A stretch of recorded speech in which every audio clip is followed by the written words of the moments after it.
we're going to do the first way because you already know how to do it. So I can show you, if you already know how to do this, you could just do it the way you already know, and then I'll show you another way on top of what you already know.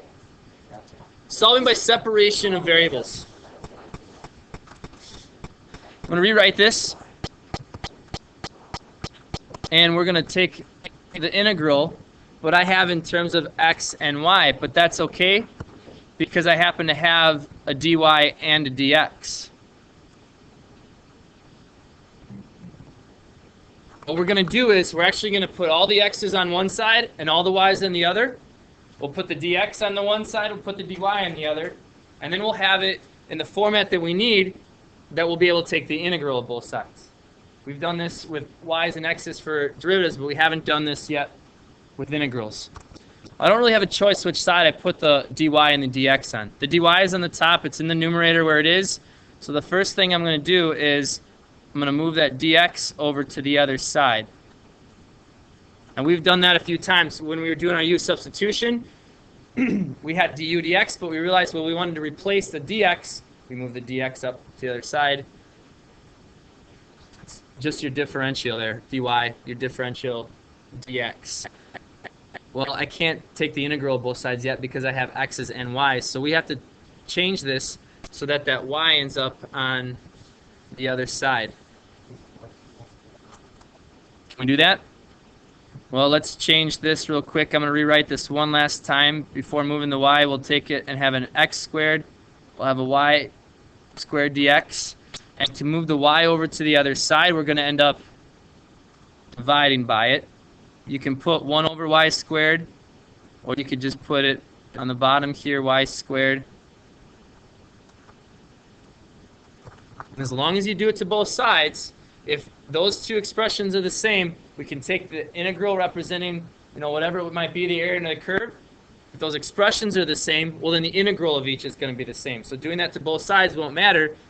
And that's what we're going to do next, is I'm going to go ahead and say, well, let's find the integral of the left, find the integral of the right. And that's how we'll get a value for y when we had dy dx in terms of x's and y's. How about the right side? That might be the easiest. So we add a power, divide, plus c. How about the right side? Or sorry, the left side. You want to, I guess, give you suckers so you can't answer my questions. I'll just answer it then. If we had y to the negative second, if you want to rewrite that as y to the negative second, then we would add a power. It would be y to the negative first. Divide by that negative 1, you'd end up with a negative sign there. Well, you don't have to put plus c because then you have two unknowns. Really, you could end up subtracting that over and just having one value that we need to find yet. And can we solve for that? Actually, we could find c just by plugging it in now and solve for it later, or we could solve for, get y on the top instead of having it y to negative 1. I think we'll go ahead and find c first. So if I have a y value and an x value and I just need to solve for c, I could plug in 1 for y, 1 for x. I squeeze that in there.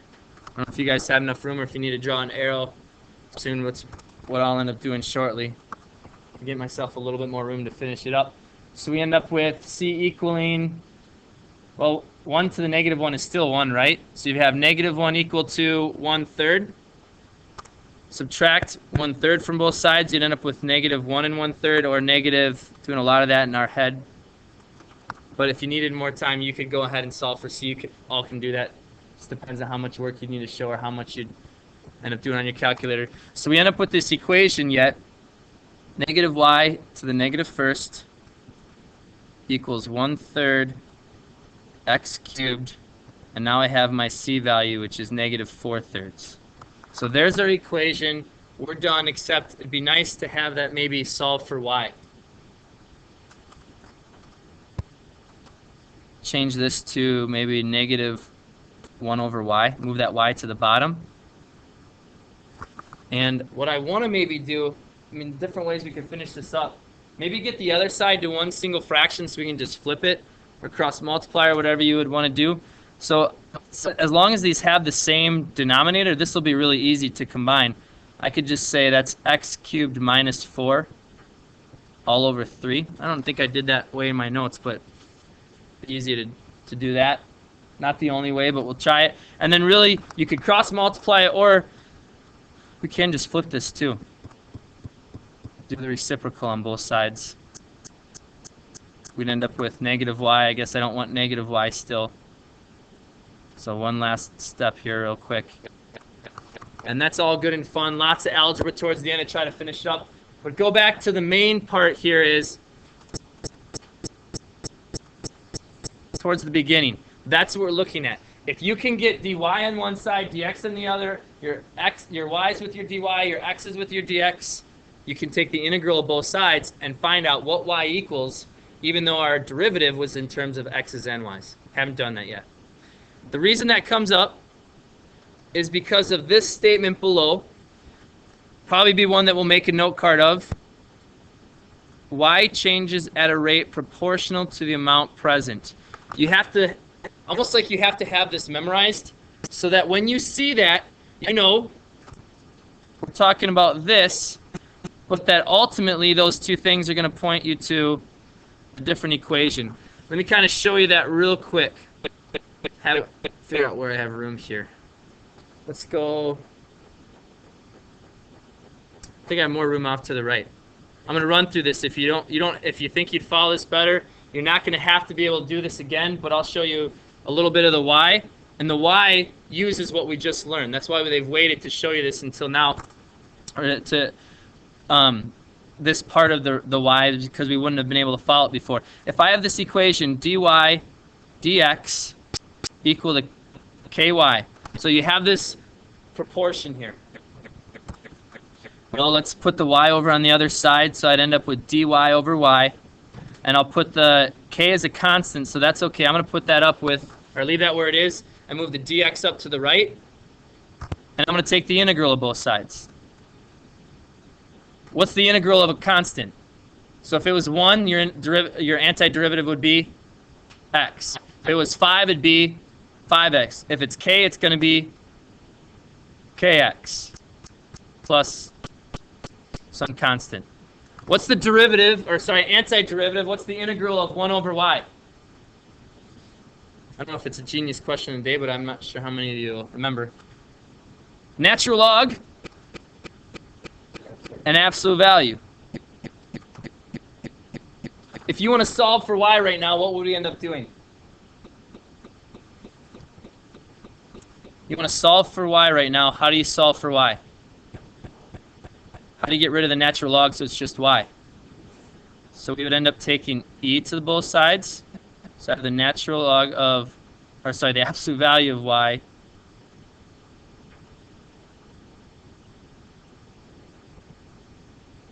Starting to look familiar?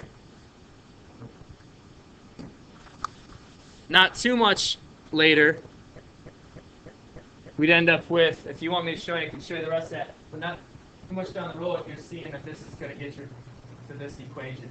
And so what we're going to say is, you're not going to have to do that, but when they have this, when you hear this, if y changes at a rate proportional to that a certain amount, or if something changes at a rate proportional to, when you hear that phrase, you can immediately jump to your exponential growth equation. And it would kind of depend if it was decay or growth, but that's what we're going to look at. That's what we're going to look at next. Compound interest continuously. We did this in Chapter 1. Done it in pre-calc. Actually, done it in Algebra 2. So here it is again. Suppose you deposit $800 in an account that pays 6.3% annual interest. How much will you have 8 years later if the interest is, we'll do continuous and we'll do quarterly. Write my equations here.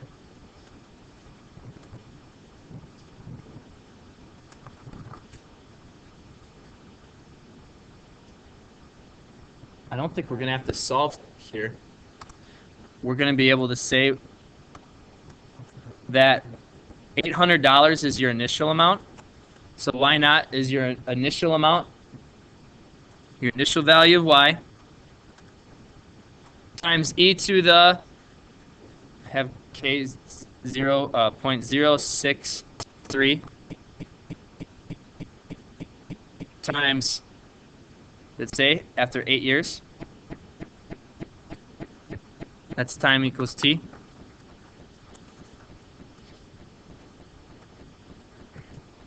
I'm not even going to take the time to solve it. We could plug that in our calculator to see. That's A.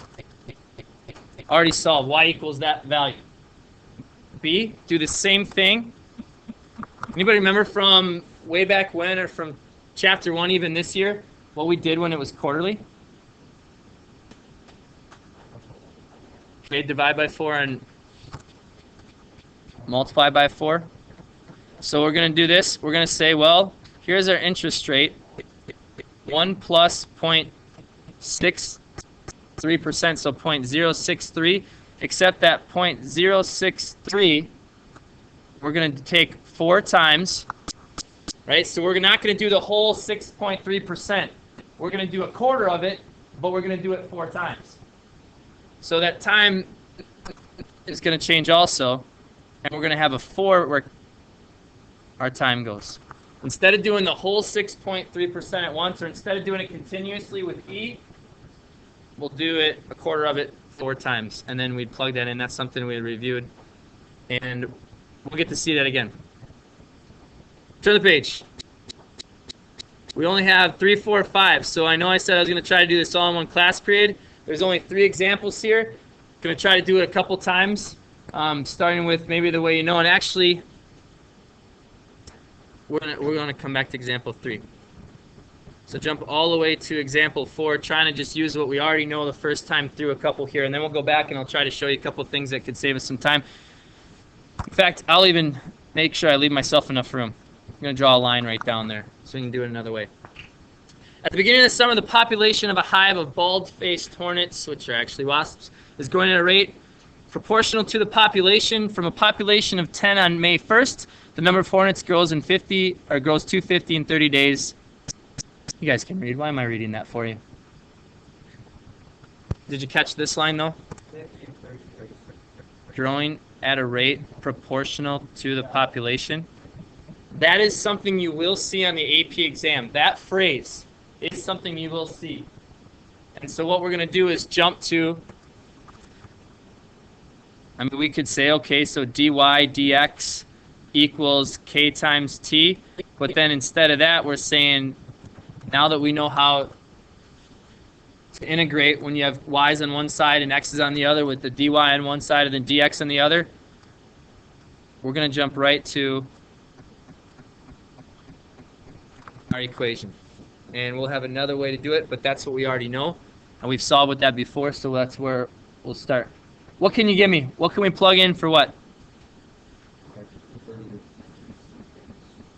Okay, from a population of 10, grows to 50 in 30 days. So we start with 10. That's your y naught. Your initial value. It grows to 50 in 30 days. But really, all that this is going to start to do is get us our constant value k. So as I go through here, okay, well then solve for k. What do you do first? Divide by 10 first. We want to get rid of that e, but I can't take the natural log of that whole thing. That 10 would mess us up a little bit. So I'll divide by 10 on both sides. Now I'll take the natural log. Well, that's going to cancel out the e.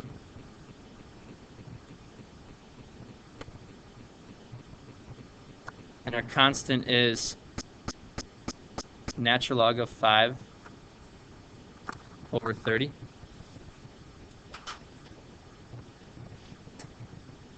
Let me point something out that could have got us there a little bit quicker. If you look above, we're going to talk about this. We're going to go back and look at this in example 3. So again, we already know how to find k, but something that could save us some time. ln of 2 over k is for the half-life. And we're going to go back and see where does that 2 come from, and where's the k then. But if this is our half-life t equals ln of 2 over k, we could also get an equation that says k, whenever you're looking for k, is ln of 2 over t. Which if you look at what we just got, that was for half-life. We got natural log of 2 over t. In this one, it grew by a factor of 5. We got 5 times as big in 30 days. Look at what k ends up being. ln of 5 over 3. So, 30. So kind of keep that in mind, and then we'll have another way to do that, but that can save you some time if you recognize that, can get you to k right away. That's going to stay true. We'll look at that in the next one. You'll see how that comes up. We'll go back in example 3. That's all they're showing you in example 3. We're not even doing the whole problem. We're just looking at that piece of it. But that's okay. If you don't remember that, you don't have to. We have done this before. We've solved for k. We know how to find k. If the growth continues to follow the same model, how many days after May 1st will the population reach 100? Now that I have k, plug it in, do it again. What can you plug in that would represent what they're asking? If the growth continues to follow the same model, so we know k is going to be ln of, I can do that. We are going to have a y we're looking for. We're going to start with something. We're going to have this value for k for our rate of growth. We could get a decimal there if we wanted, but maybe it'll work out nice, so maybe I'll just leave it there.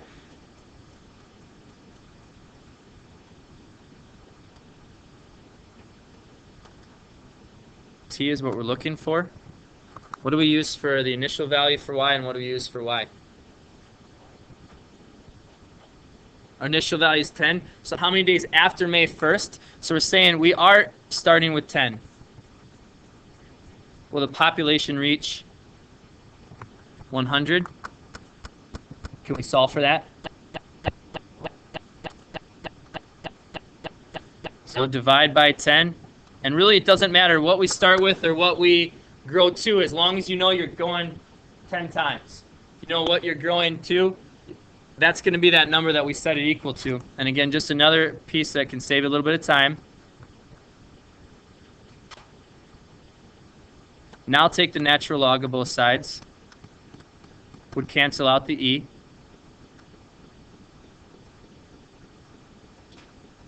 And to finish up, divide both sides. And again, we could have changed that to a decimal a long time ago, but sometimes it works out nice if you keep that. So instead of dividing by natural log of 5 over 30, maybe I'll multiply by the reciprocal. So I'll times it by 30 over the natural log of 5. So we'll end up with 30 natural log of 10 over natural log of 5. That would multiply the 30 up, divide by the ln of 5. Do I have that so I don't have to plug in my calculator already? No, I just left it there. About 43 days.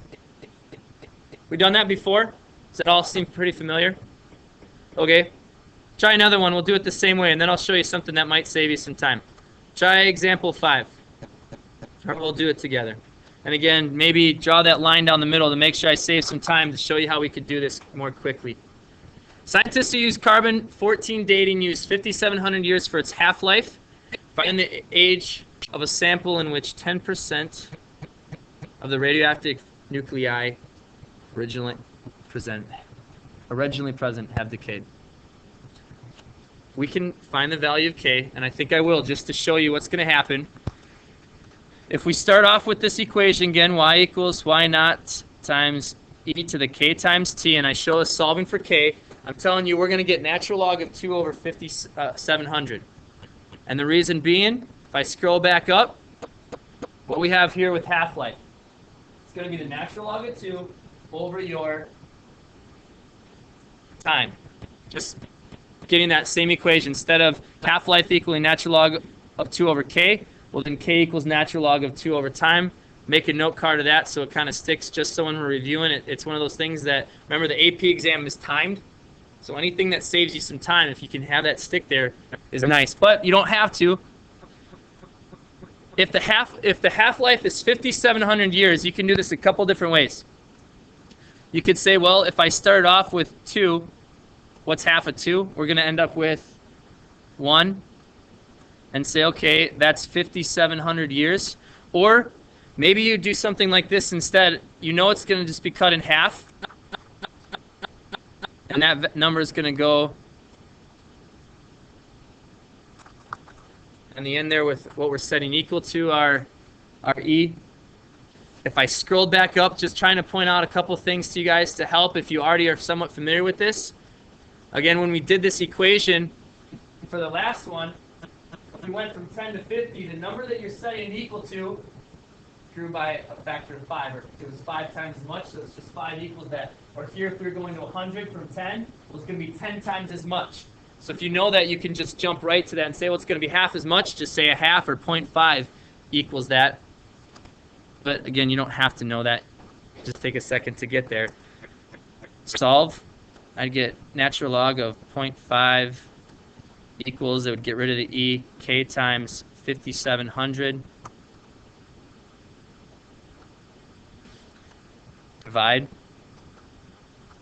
We end up with natural log of 0.5 over 5,700.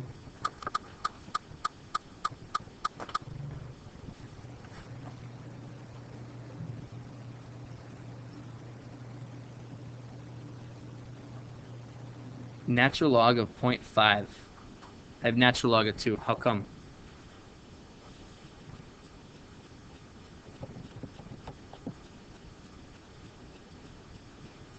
The other one that we were looking at was growth. This is actually decay. Do you know what that changes in our problem? It just makes this a negative K.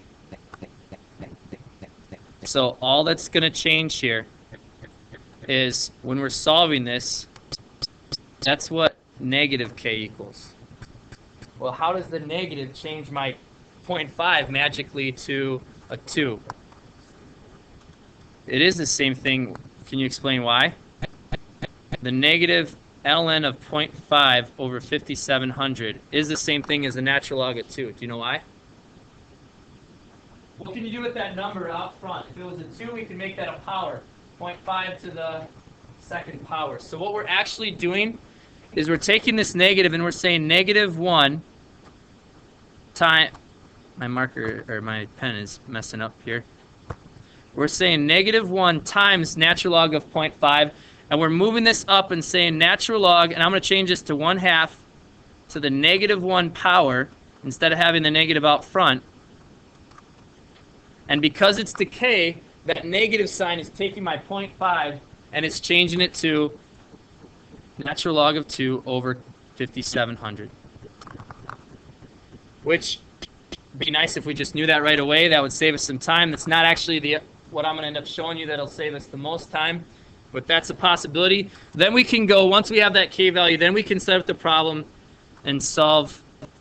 Find the age of a sample in which 10% of the radioactive nuclei originally present have decayed.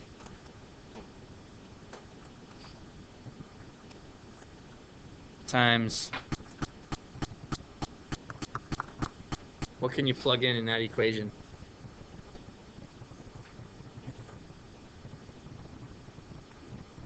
Okay, we know K. E to the ln of 2 over 5,700. Do we have the time? Find the age. No, so I guess we're looking for the time. What do you use for y and why not? For the initial value of y and your new value of y. Find the age of a sample in which 10% of the radioactive nuclei originally present have decayed. If 10% has decayed, what's our value we have now? 90%. A couple different ways you can do that. Anybody want to share or have an idea? How can we do that if we're going to end up with 90%? You could just do 0.9, right? If we were going to end up with half, we did 0.5. when it was times 10, we did just 10 because it was 100 equal to 10. We divided by 10 and we had a 10 there. So we could just do 0.9. The other thing you can just do is say really any number. If you start off with, I don't know, if you start off with 1, you're going to be at 0.9. If you start off with 10, you're going to be at 9. If you start off with 100, you're going to be at, so that really doesn't matter as long as you know that that's just going to be 0.9 of whatever you started with. And maybe I'll show that. That's because 100% minus 10%, we're ending up with 90%. That value would go there. And before I finish, well, maybe I will just so I could show you to get the same answer. I'll solve it real quick. Take the natural log of both sides. That'd cancel the e. Divide both sides. Or really multiply by 5,700 times natural log of 0.9. And then the ln of 2 would be on the bottom. And I think what you're going to find is we're going to get the same value there. If I've done this though, you've got a couple different things that could end up happening with your negative sign here. We've already solved for this, so kind of keep that in mind, and we'll see what we get doing it another way, and we'll go back. Yes? Probably not. This over here? No. Oh, we found K, which I could have just said was this right from the beginning. And then now I'm going ahead and solving with that. If you use the 0.5 from the beginning and hadn't changed it, that'd be fine. Then you just have to leave this positive. We're actually going to see, I think we're going to go back and change that negative. I want to show you another way to do this real quick, though. And I think we'll end up skipping example 3, which basically shows the same thing I've shown here when I've solved for K. That you're going to get the natural log of 2 over that time with the half-life. But I wanted to show you another way to do this. That's, I think you'll find quicker and easier if you can remember. All right, I'm going to rewrite this equation, probably just off to the right up to the top here. But instead of using e, I'm going to have a different base. And what we're going to say is that different base is going to be, I don't know if you've ever heard of the doubling a penny in a month, or the equation would just be 2 to the t. So if you want to double a penny or double something, it'd be 2 to that power because it's doubling. And that number there, that base there, if it's doubling, it'd be 2, but that's the factor at which it grows. I'm moving the text box here as I write, it looks like. It's okay. That's the factor at which it grows. And then when we do that, K is actually going to end up being 1 over T, and you'll kind of see that. I'm sorry that text box moves. I think I'm not going to worry about moving it back. As long as you get that, we're going to do these 2 problems and see if you follow this. And if not, that's okay because you can always go back and do it the same way we've been doing it. In this first problem that we did, example 4, the rate at which it was growing. It was growing,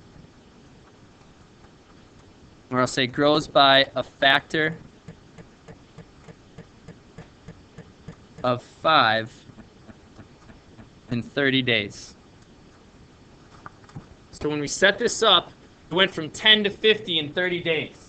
Well, if it goes from 10 to 50 in 30 days, I can say it grows by a factor of 5 in 30 days. You guys okay with that? Here it is. I'm about to do this whole problem, that long drawn-out process in like 2 seconds. I'm going to know the answer and be done. Kind of cool. Not that you have to do it this way, but works pretty slick. If that's the case, then I can just say my equation is going to be, use your base for your factor for your base, 1 over 30 for K, and what are we starting with? We want to know at that rate, that represents your growth and your value K, just like that. We can figure out then how long it'll grow from, or take to go from 10 to 100. And that's it. Done. Or if it grows at a factor of 5, well, then how long will it take to be 10 times what it is? So you can even jump right to this question if you're pretty good at this and remembering this. You could say, well, here's my, I don't know why I put a 2 there. It should be 30. It grows at a factor of, it grows 5 times in 30 days. How long will it take to grow 10 times? Set up your equation, and then we can solve. Take the natural log of 10 equals the natural log of 5 to the 1/30th t. How do you solve something like that? The 1/30th would come down to the front, right? So you end up with the natural log of 10 equals 1/30t times the natural log of 5. And to finish solving that, multiply both sides by 30. Divide both sides by the natural log of 5. And the reason I didn't finish the last one is so we could get to the bottom and see the same exact thing. Exactly. Before I go and put my decimal. It grows by a factor of 5 in 30 days. Well, then how long will it take to grow 10 times? Morgan. Because it told me that it went from May 30th through to 50 in 30 days. So if it started at 10 and grew to 50 in 30 days, we can figure out your factor is 5. Try again. I mean, that went pretty quick, and I just kind of showed you. We've got enough time, though I could slow down. I wasn't sure how much time we'd have. Read the bottom one. What would the factor be, and what is it growing to?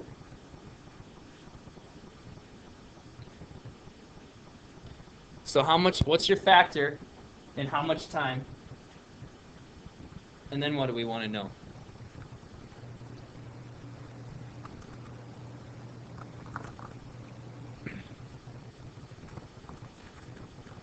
Tom, you know what our factor is going to be? How long it's going to take? Like, is it growing 10 times as much in 30 days, or is it growing? What's happening? Okay, so it's half is your factor in how many days? Well, 5,700 years. So it grows by a factor of 0.5 in 5,700 years. And we want to know when it's going to be at 90%. So it's going to go down to 90%. What would that look like then? We'd still set it equal to 0.9, but I'd be able to say 0.5 to 1/5,700 t. Same type of thing.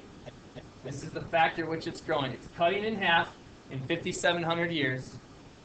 And I want to know when it's going to be at 90%. Instead of cutting in half, how long will it take to get to 90%? And when we solve that, we end up with natural log of 0.9, natural log of 0.5,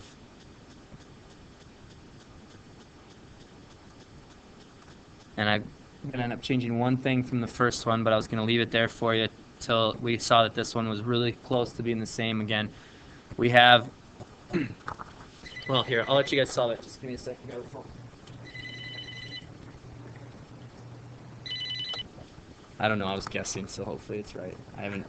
It's for something we never use. You guys wouldn't even know what it was probably. Okay, what are we doing? Bringing the 1/5,700 t down to the front.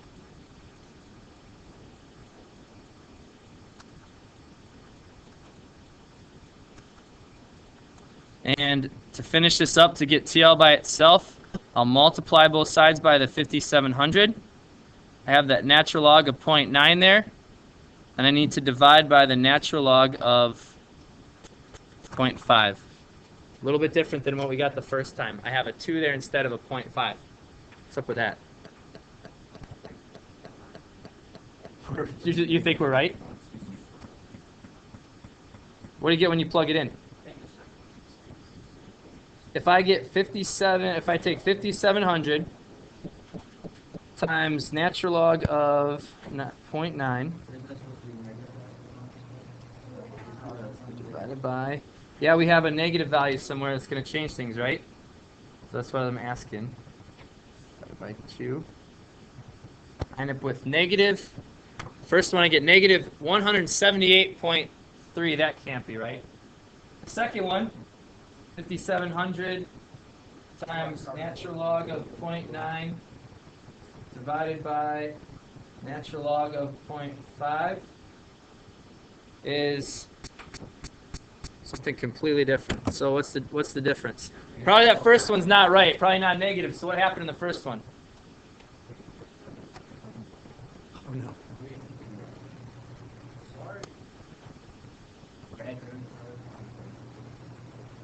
If you go back here, we've solved for k in this problem, right? Negative. You're going to have that extra negative value, which is going to change that back to 0.5. If we go back in here, and I have this negative value of k, put that negative value, because this is our equation. I solve for k, but our equation is negative k. So we go back in there. Here's k, but this is negative k. You get down here, you've got the negative natural log of 2, which, what does that negative natural log of 2 do again? Changes that to natural log of 0.5. And that's where we end up with, if I plug that in, I have an answer here. Nope, I gotta just, 866, did I plug that in right? Yeah. 0.4, what do we got? We have years here. 4 years. All right, that's it. That's chapter 6. Now would be a great time to ask a question. Maybe I'll pause the video here and take questions. We can go back and do number 3 if you want, but it'd be really similar to what we